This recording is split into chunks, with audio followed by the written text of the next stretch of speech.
सृष्टि रे मनुष्य हूँ श्रेष्ठ श्रेष्ठ जीव है मनुष्य आमे माने एइथिपाई आमे श्रेष्ठ आम मानकर हृदय रे भगवान अछंती बोले आमे केवल अनुभव करि परिबा ता नुह आम मानकर जीवन आम मानकर कर्म आम मानकर चिंता चेतना को केवल निजर आत्मविकास नुहे बरं समग्र सृष्टि संरक्षण रे आमे निजको नियोजित करि परिबा। सृष्टि रे दुई श्रेणीर लोक अछंती दैव असुर। दैवी संपद युक्त व्यक्ति अछंती आसुरी संपद युक्त व्यक्ति अछंती। जो माने आसुरी संपद युक्त व्यक्ति निज जीवन को अधोमुखी करने सहित निज जीवन रे क्षति आनिबा सहित समाज रे राष्ट्र रे सृष्टि रे मध्य अनेक क्षति साधन करती। प्रत्येक व्यक्ति जीवन रे ये दुईटी संपद निज भितर लुचि रही। तुम भितर मो भितर समस्त भितर भल गुण अच्छी खराब गुण अच्छी। निज भितर निजर खराब गुण को धीरे धीरे कमेवा निज भितर भल गुणर सद्गुणर विकास दुर्गुणर विनाश ये हूँ मनीष हिसाब से आम करिपरिबा। पशु भितर स्वाधीनता खूब कम मनीष पाई पूर्ण स्वाधीनता अर्थात आत्म उपलब्धि पूर्ण स्वाधीनता आत्म अनुभव ही पूर्ण स्वाधीनता। आम तथागत स्वाधीनता उदाहरण स्वरूप छोट पिला बापा माँ आकटरे अधीन रहे टिके टिके तो बड़ हुए जो शिशु माँ को छाड़ी कुआड़े जीवा को चाहे ना माँ को न देखिले कांदे से माँ को मध्य छाड़ी पदा को जीवा को चाहे टी स्वाधीनता मिलता। तथाकथित स्वाधीनता ये स्वाधीनता नुह ये हूँ स्वेच्छाचारिता। आउ जी स्वेच्छाचारी हम स्वेच्छाचारिणी हम जीवन रे कष्ट ई कष्ट तात्कालिक सामान्य टिके सुख बा आनंद मिली पारे किंतु एक भाग सुख सांगरे अनेशत भाग दुख ये कि जीवन। मनीष भितरे भगवान 10टी इंद्रिय एवं 4टी अंतःकरण देइछन्ति। भगवान आमको इंद्रिय देइछन्ति जो 10टी इंद्रिय 5टी कर्मेंद्रिय 5टी ज्ञानेन्द्रिय ता बाहर आड़ को खोली है कि रही। कर्मेंद्रिय कौन ज्ञानेन्द्रिय कौन माने बहिर्मुखी। इंद्रिय माने भगवान आमको जहाँ देइछन्ति जो इंद्रिय से आम मानकर विकास पाई विनाश पाई नुहे। ज्ञानेन्द्रिय हो कर्मेंद्रिय हो 4टी अंतःकरण मन बुद्धि अहंकार चित्त हो ये सब हूँ आम आत्म विकास पथर करण बा जंत्र समूह आमको साहाय्य करिबा पाई। मनीष भितर भगवान बुद्धि देइछन्ति एवं ए इंद्रिय मानकु ठीक ठीक काम रे केमिति लगेई हबो इंद्रिय मानकु किभली नियंत्रित करी हबो से विषय भगवान भगवत गीता रे अत्यंत सुंदर भाव बुझेइछन्ति। अर्जुन मन में जिते भावना आसूची मु सब छाड़ी छोड़ी देकरी भिक्क मागी चलि भिक्क मागी चल अर्थात ସାଧୁ ହେଇଯିବି। କାଦୁଅରେ ପଶିବି କାହିଁକି, ଗୋଡ଼ ଧୋଇବି କାହିଁକି, ଏ ଯୁଦ୍ଧ କାହିଁକି? ଅର୍ଜୁନଙ୍କ ଭିତରେ ଭ୍ରାନ୍ତିକୁ ଦୂର କରିବା ପାଇଁ, ତାଙ୍କ ଭିତରେ ବିଚାରରେ କ୍ରାନ୍ତି ଆଣିବା ପାଇଁ, ତାଙ୍କ ଜୀବନରେ ସଂକ୍ରାନ୍ତି ଆଣିବା ପାଇଁ ଭଗବାନ ଗୀତାର ଉପଦେଶ ଦେଇଛନ୍ତି। ପ୍ରତ୍ୟେକ ଶ୍ଲୋକ ହେଉଛି ସ୍ୱୟଂ ସମ୍ପୂର୍ଣ୍ଣ। ମନେ ରଖନ୍ତୁ, ପ୍ରତ୍ୟେକ ମନ୍ତ୍ର ସ୍ୱୟଂ ସମ୍ପୂର୍ଣ୍ଣ। ଭଗବତ ଗୀତାର ପ୍ରତ୍ୟେକ ଶବ୍ଦ ଇଏ ହେଉଛି ସ୍ୱୟଂ ସମ୍ପୂର୍ଣ୍ଣ। ଆପଣଙ୍କୁ କେମିତି ନା, ଯାହା ଭଗବାନଙ୍କ ମୁହଁରୁ ବାହାରିଥିବା ଶବ୍ଦ, ଭଗବାନ ହେଉଛନ୍ତି ଅନନ୍ତ ଏବଂ ଭଗବାନ ହେଉଛନ୍ତି ସ୍ୱୟଂ ସମ୍ପୂର୍ଣ୍ଣ। ପ୍ରତ୍ୟେକ ଶବ୍ଦ, ସେ ତୁ ଶବ୍ଦଟି ମଧ୍ୟ, ହି ଶବ୍ଦଟି ମଧ୍ୟ, ଇଏ ହେଉଛି ସ୍ୱୟଂ ସମ୍ପୂର୍ଣ୍ଣ। ତୃତୀୟ ଅଧ୍ୟାୟର ଅଷ୍ଟମ ଶ୍ଲୋକ ବା ମନ୍ତ୍ର ଉଭୟ ପ୍ରଯୁଜ୍ୟ ଭଗବତ ଗୀତାଙ୍କ ନିକଟରେ। ତା ଟିକିଏ ପୂର୍ବ ସୂଚନା, ଅର୍ଜୁନକୁ ଭଗବାନ କହିଲେ, କୌଣସି ବ୍ୟକ୍ତି, କୌଣସି ଜୀବ ଯିଏ ଜନ୍ମ ନେଇଛି କ୍ଷଣକ ପାଇଁ ମଧ୍ୟ କର୍ମ ନ କରି ରହିପାରିବ ନାହିଁ। କର୍ମ ତ୍ୟାଗ ସମ୍ଭବ ନୁହେଁ। ସ୍ପଷ୍ଟ ଭାବରେ ଭଗବାନ 5 ନମ୍ବର ଶ୍ଲୋକରେ କହିଛନ୍ତି, ନହି କଶ୍ଚିତ୍ କ୍ଷଣମପି ଜାତୁ ତିଷ୍ଠତି ଅକର୍ମକୃତ। ତାପରେ ପୁଣି କହୁଛନ୍ତି, କର୍ମେନ୍ଦ୍ରିୟାଣୀ ସଂଯମ୍ୟ, ଯିଏ ଦେଖେଇ ହେଉଛି କି ଭାବୁଛି ମୁଁ ସମସ୍ତ ଇନ୍ଦ୍ରିୟମାନଙ୍କୁ, ଏଠି କର୍ମେନ୍ଦ୍ରିୟ ଶବ୍ଦ କେବଳ ବାକ୍, ପାଣିପାଦ, ପାୟୁ, ଉପସ୍ଥ ନୁହେଁ। କର୍ମେନ୍ଦ୍ରିୟାଣୀ ସଂଯମ୍ୟ ଅର୍ଥାତ୍ କର୍ମକ୍ଷମ ସମସ୍ତ ଇନ୍ଦ୍ରିୟକୁ ସଂଯମ କରିବ ବୋଲି ଭାବି, ୟ ଆସ୍ତେ ମନସା ସ୍ମରନ୍, ଯିଏ ମନ ଭିତରେ ବିଷୟମାନଙ୍କୁ ଚିନ୍ତା କରୁଛି,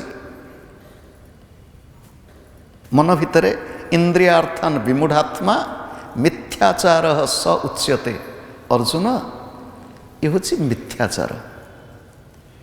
ମିଥ୍ୟାଚାରର ଭିତରେ ଗୋଟିଏ, ବାହାରେ ଗୋଟିଏ। ଏଇ ମିଥ୍ୟାଚାର ଟିକେ ପୁଣି ସୂଚନା ଦେବା ପାଇଁ ଆଲୋଚନା ପ୍ରସଙ୍ଗରେ ଆମେ ଗୁରୁବାଣୀ, କୌଣସି ବିଚାର ଆମ ନିଜର ନୁହଁ। ମିଥ୍ୟାଚାର ଠିକ୍ କି ଭୁଲ? ଗୁରୁ କହୁଛନ୍ତି ମିଥ୍ୟାଚାର ମଧ୍ୟ ଠିକ୍।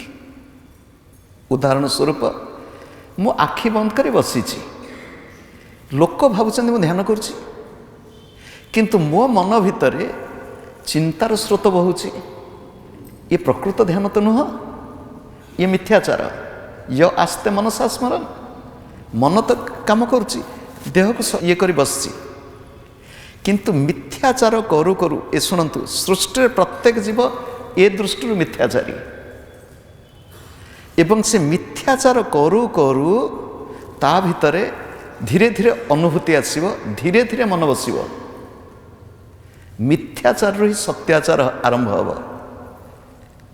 ଏଇ ଲୋକ ଦେଖାଣିଆ ସାଧନରୁ ମଧ୍ୟ ଭିତରର ଅନୁଭୂତି ଚାଲି ଆସିବ। ତ ମିଥ୍ୟାଚାରରୁ ସତ୍ୟାଚାର ଭଗବାନ 7ମ ନମ୍ବର ମନ୍ତ୍ରରେ କହୁଛନ୍ତି, ଯସ୍ତୁ ଇନ୍ଦ୍ରିୟାଣୀ ମନସା ନିୟମ୍ୟ ଆରଭ୍ୟତେ ଅର୍ଜୁନ କର୍ମେନ୍ଦ୍ରିୟୈ କର୍ମଯୋଗମ୍। ଏଠି ହେଉଛି କର୍ମେନ୍ଦ୍ରିୟ ଶବ୍ଦ। ପୁଣି କର୍ମେନ୍ଦ୍ରିୟ ଦ୍ୱାରା ଯଦି କର୍ମଯୋଗ, ତାହେଲେ ହାତ ଦ୍ୱାରା ଠିକ୍ ଅଛି, ବାକ୍ ଦ୍ୱାରା ଠିକ୍ ଅଛି, ପାଦ ଦ୍ୱାରା ଠିକ୍ ଅଛି। ବ୍ୟକ୍ତି ଭିତରେ ପ୍ରଶ୍ନ ଆସିବ, ଆଉ 2ଟି କର୍ମ ଇନ୍ଦ୍ରିୟ ଅଛି। ଏଠି ପ୍ରକୃତରେ ଭଗବାନ କହୁଛନ୍ତି କର୍ମକ୍ଷମ ସର୍ବ ଇନ୍ଦ୍ରିୟ। କର୍ମକ୍ଷମ ସର୍ବ ଇନ୍ଦ୍ରିୟ ଦ୍ୱାରା ହିଁ କର୍ମଯୋଗ ହେବ। ଗୋଟିଏ ଛୋଟିଆ ଉଦାହରଣ, ଏଠି ଯେଉଁ ବାଣୀର ସେବା ଆପଣ ପାଉଛନ୍ତି, ଇଏ ମଧ୍ୟ କର୍ମଯୋଗ। କିନ୍ତୁ ଏ ବାଣୀର ସେବା ପାଇଁ ବୁଦ୍ଧି, ବିବେକ, ଯେତେବେଳେ କହୁଛୁ, ଆପଣଙ୍କୁ ଆଡ଼କୁ ଚାହୁଁଛୁ, ଆଖିର ମଧ୍ୟ ବିନିଯୋଗ। ଏଇ ଯେଉଁ ବିଚାର ମନ ଭିତରକୁ ଆସିଲା କି ଗ୍ରନ୍ଥ ବିଷୟରେ ଆଲୋଚନା କରୁଛେ, ପୂର୍ବରୁ ଆଖିରେ ପଢ଼ିଛୁ, କାନରେ ଶୁଣିଛୁ, तेणु ये जो कर्मयोग कହୁचे ये सबू इंद्रिय मान जोड़ी होती, ये केवल बाणी नुह। वर्तमान 7 नंबर मंत्र रे भगवान कहते जो व्यक्ति मन द्वारा इंद्रिय मानकु नियंत्रित करी बस करी अनासक्त भाव रे इंद्रिय मानक द्वारा कर्म करती सी होचंती श्रेष्ठ। वर्तमान आम आसवा 8 नंबर श्लोक बा मंत्र को एवं आमे ताकु प्रथमे आवृत्ति करिवा। नियतं कुरु कर्म त्वं कर्म ज्यायो ह्यकर्मणः शरीर यात्रापि च ते न प्रसिद्धेद कर्मणः।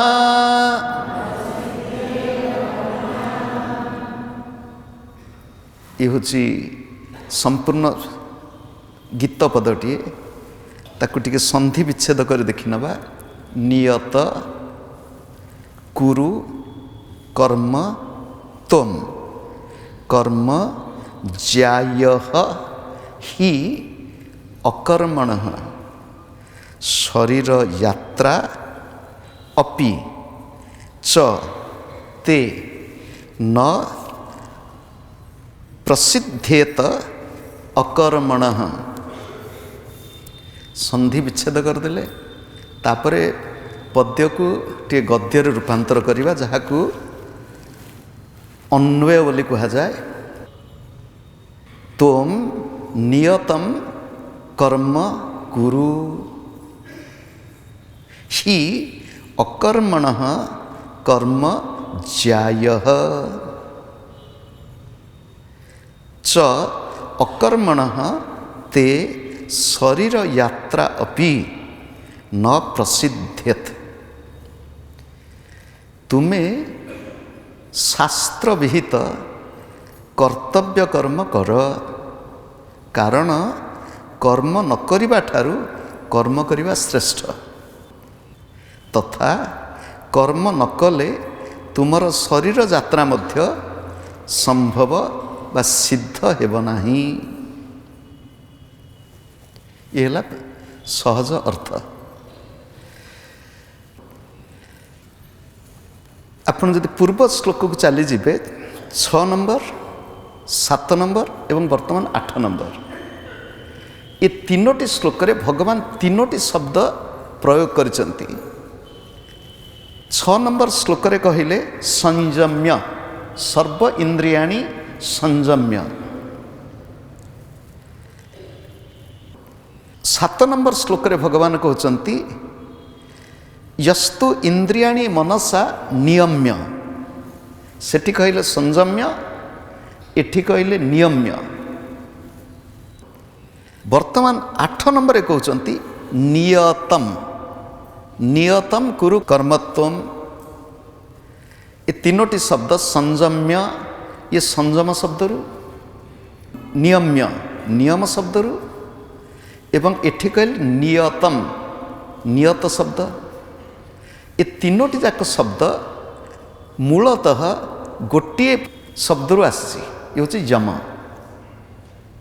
यमरु संयम, यमरु नियम, नियमरु नियत, यमरु यत, संयमरु संयत, नियमरु नियत। तेणु ये जम आ नियम, जम एवं नियम। जम नियम साधक जीवन रे विशेष करी योग साधना रे अत्यंत उपयोगी अभ्यास जम नियम। अनेक लोक ये जम नियम कथा शुणला कि डरती, एत गुड़ा सब अभ्यास करा पड़ो। देखंतु कोठी गोटे कहू को कहीदेलु जे जम को भल पाए जम ताकू डरे। ଯିଏ ଯମକୁ ଭଲ ପାଏ ଯମ ତାକୁ ଡରେ। ପ୍ରଥମ ଯମ ହେଉଛି ସାଧନାରେ କେତୋଟି ଅଭ୍ୟାସ, ଦ୍ୱିତୀୟ ଯମ ହେଉଛି ଯମ ମୃତ୍ୟୁ କୃତାନ୍ତ। ଯିଏ ଯମକୁ ଭଲ ପାଏ ଯମ ତାକୁ ଡରେ। ଯମ ଶବ୍ଦର ଅନେକ ଅର୍ଥ। ଯମ ଶବ୍ଦ ୟମ୍, ୟମ୍ ଧାତୁରୁ ଯମ ଶବ୍ଦ। ଯମ ନିୟମ ଟିକେ ମନରେ ପୁଣି ପକାଇ ଦେବା ପାଇଁ ମହର୍ଷି ପତଞ୍ଜଳି ଯୋଗ ସାଧନାରେ 5ଟି ଅଭ୍ୟାସକୁ ଯମ, 5ଟି ଅଭ୍ୟାସକୁ ନିୟମ ବୋଲି କହିଛନ୍ତି। 5ଟି ଅଭ୍ୟାସ ଯମ, 5ଟି ଅଭ୍ୟାସ ନିୟମ। ଯମ କ'ଣ? ସତ୍ୟ, ଅହିଂସା, ଅସ୍ତେୟ, ବ୍ରହ୍ମଚର୍ଯ୍ୟ, ଅପରିଗ୍ରହ। ସତ୍ୟ, ଅହିଂସା, ଅସ୍ତେୟ, ବ୍ରହ୍ମଚର୍ଯ୍ୟ, ଅପରିଗ୍ରହ। ସତ କହିବି। ଆମ ପିଲାଦିନୁ ଶିଖା ହେଲା ସତ କହିବାକୁ କିଆଁ ଡରିବି, ସତ କହି ପଛେ ମଲେ ମରିବି। ସତ୍ୟ ବିଶୁଦ୍ଧ ଚକ୍ରରେ ସତ୍ୟ, କଣ୍ଠରେ ସତ୍ୟ କଥା ବାହାରୁ, ବିଶୁଦ୍ଧ ଚକ୍ର ହେଲା କଣ୍ଠରେ। ଅହିଂସା, ଅନ୍ୟକୁ କଷ୍ଟ ଦେବିନି, ହୃଦୟ ଚକ୍ରରେ ଅହିଂସା।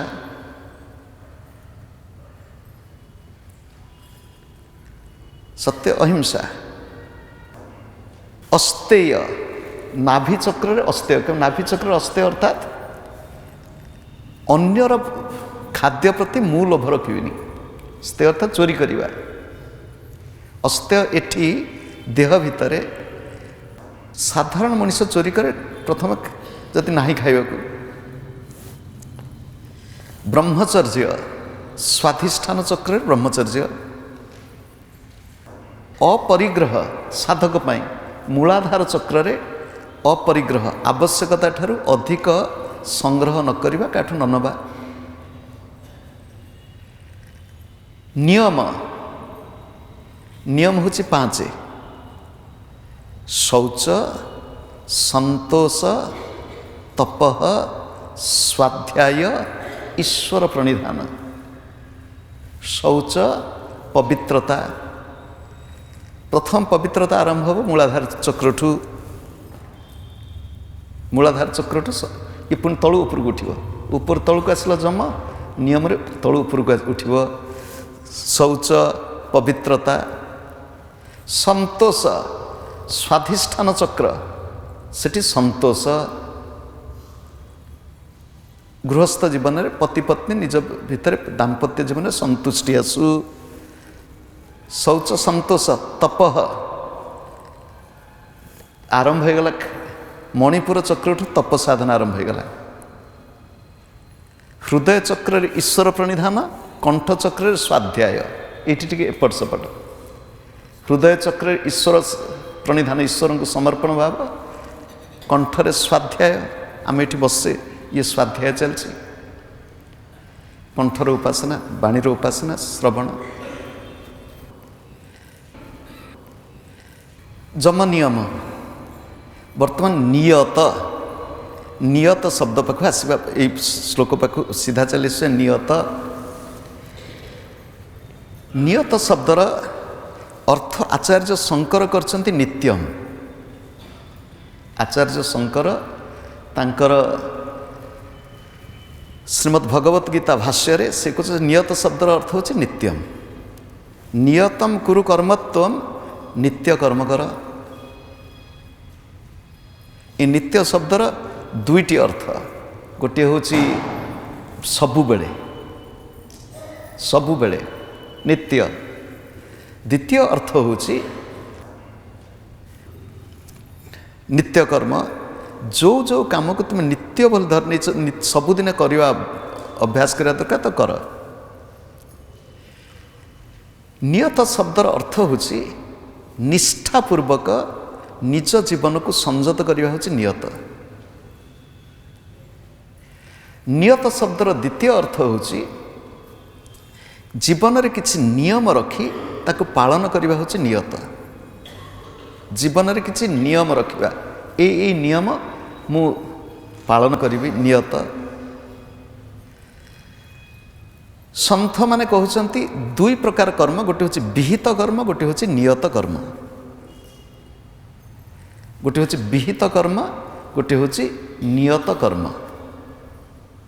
एठी टिके पुणी कर्म भितर चली जिबा। शास्त्र पुणी कहउछंती कर्म पांच प्रकार। कर्म पांच प्रकार: नित्य कर्म, नैमित्तिक कर्म,